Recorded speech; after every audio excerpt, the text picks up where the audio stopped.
सृष्टि बचपन से ही दिखने में सुंदर नहीं थी, लेकिन अमीर बाप की बेटी सृष्टि पर उसकी माँ जान छिड़कती। मेरी बेटी कितनी प्यारी है, भगवान सबको सृष्टि जैसी बेटी दे। सृष्टि धीरे धीरे बड़ी होती है। एक दिन सृष्टि की सहेली कहती है, तू दिखने में कितनी अजीब सी है, लेकिन मैं जानती हूँ हम सब में सबसे अच्छी शादी तो तेरी ही होगी। तेरे पापा अमीर जो हैं। और बता नहीं सकते यार, दहेज तो हर कोई देता है, ये क्या ज्यादा ले जाएगी अपने पति के लिए? अरे बड़े शहर में कोठी है इसके पापा की। अरे पापा की है ना, कौन सी इसकी है? इसकी होती तब तो कोई भी लड़का इससे शादी कर लेता। अरे पापा की मतलब पापा की है तो मेरी ही है ना? किसने कहा? अब तेरी तो तब होगी ना जब तेरा भाई ना हो। वैसे भी शादी के बाद सारी प्रॉपर्टी भाई के नाम होती है। सृष्टि समझ जाती है कि उसे किसी भी हालत में माँ बाप की सारी प्रॉपर्टी को अपने नाम करना है, लेकिन कैसे? एक दिन सृष्टि का भाई शीनू कहता है, बहन क्या कर रही है? तुझसे एक बात करनी है। अरे हाँ करना, मैं तो तेरी बहन हूँ। बहन मेरी लाइफ में ना एक लड़की है, बहुत अच्छी है। मैं सोच रहा हूँ माँ और पापा से बात करूँ शादी के लिए। सृष्टि को समझ में आ जाता है कि भाई की शादी होते ही भाभी उसे एक दिन भी घर में बर्दाश्त नहीं करेगी। क्या बात है भाई, बताना कौन है वो? यार वो बहुत अच्छी लड़की है, पढ़ी लिखी है, मेरे साथ जॉब भी करती है। बस एक प्रॉब्लम है। प्रॉब्लम? क्या प्रॉब्लम है भाई? यार वो शादीशुदा है, लेकिन उसके पति ने उसे सिर्फ इसलिए छोड़ दिया क्योंकि उसके माँ बाप दहेज नहीं दे पाए। सृष्टि ये सुनकर न जाने क्यों खुश हो जाती है। अरे भाई तो क्या हुआ, लड़की तुझे तो पसंद है ना? शीनू को लगता है कि बहन उसे समझ रही है। वो इस बात से अनजान होता है कि उसकी बहन की मंशा पूरा घर हड़पने की है। सृष्टि अपनी माँ से कहती है, मम्मी मुझे तो बहुत चिंता है। पता है शीनू क्या कर रहा है? अरे क्या कर रहा है? वो तो काम पर जाता है और वापस घर आता है। नहीं ना माँ, वो यही तो नहीं कर रहा, बाकी सब कर रहा है। आपको पता है उससे प्यार है, और वो भी एक शादीशुदा लड़की से। ये क्या हो गया? मैं सोसाइटी में क्या मुंह दिखाऊंगी? अरे तेरे पापा तो यही कहेंगे कि मैंने ही उसे बिगाड़ दिया है। माँ देखो, मेरी बात मानो, पापा पर भी विश्वास करने की जरूरत नहीं है। अब आप ही बताओ, पापा इतनी देर घर के बाहर रहते हैं क्यों? बोलो। अरे बेटा वो तो नौकरी करते हैं ना।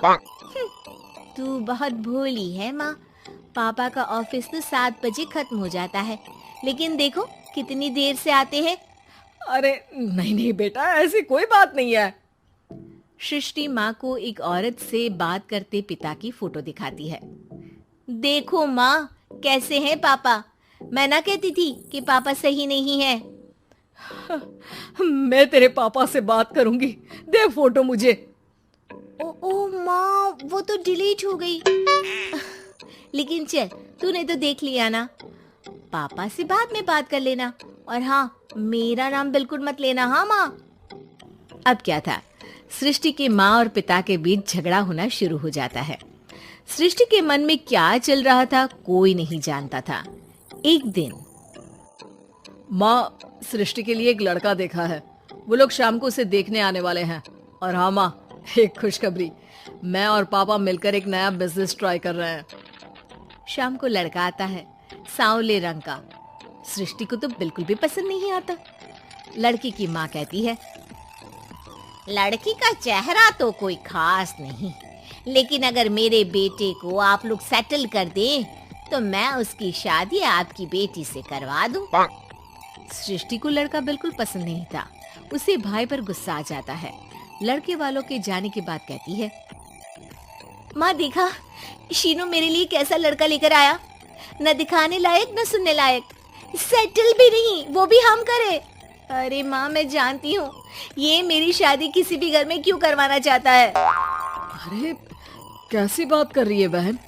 तूने तो देखा ना, लड़के को मैंने ही मना कर दिया तुझसे शादी के लिए। जिसने लड़का बताया था उसने उसकी बहुत तारीफ की थी।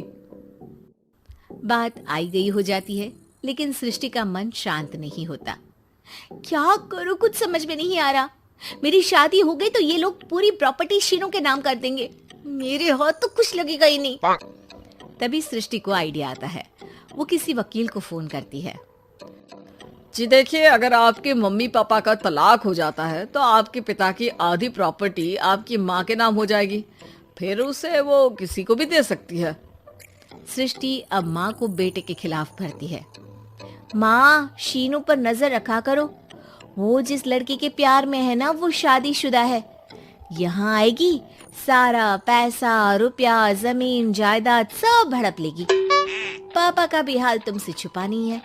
ऐसा ना हो कि मैं और आप एक दिन सड़क पर भीख मांगे। हे भगवान, मैं तो जीते जी मर जाऊंगी अगर ऐसा हो गया तो। ऐसा हो गया नहीं माँ, ऐसा ही होगा। अभी समय है, आगे का सोच लो। मैं तो कहती हूँ पापा से आधी प्रॉपर्टी लेकर अलग हो जाओ। पापा की आधी प्रॉपर्टी भी हम लोगों को अगर मिल जाती है ना, तो अगले 7 जन्म सफल समझो। बेचारी माँ बेटी के कहने पर पति से तलाक लेकर अलग हो जाती है। सृष्टि अब पैसों से गाड़ी और अपने दूसरे महंगे शौक पूरे करने लगी। उसके दोस्त भी उसके पैसे इस्तेमाल करते। सृष्टि, कल तुम कहाँ थी? मैं सारा दिन घर पर अकेली थी। तो मैं क्या करूं? मैंने ठेका तो नहीं लिया है ना तुम्हें संभालने का। माँ को सृष्टि से ये उम्मीद नहीं थी। वो बैठकर रोने लगती है। वहीं उसका पति यानी कि सृष्टि के पिता आ जाते हैं। मैं जानता था कि तुम्हारा यही हाल होगा, तो आपने मुझे रोका क्यों नहीं?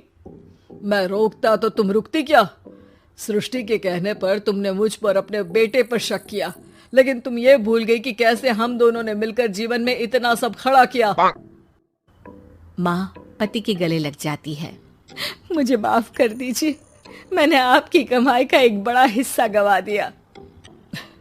कोई बात नहीं, तुम साथ हो तो मैं ऐसी 7 प्रॉपर्टी खड़ी कर दूंगा। तभी वहां सृष्टि आ जाती है रोते हुए। माँ, मयंक ने मुझे छोड़ दिया। वो बोल रहा था जब तक मेरे पास पैसे थे तब तक ही वो मेरे साथ था। पापा, माँ, मुझे माफ कर दीजिए।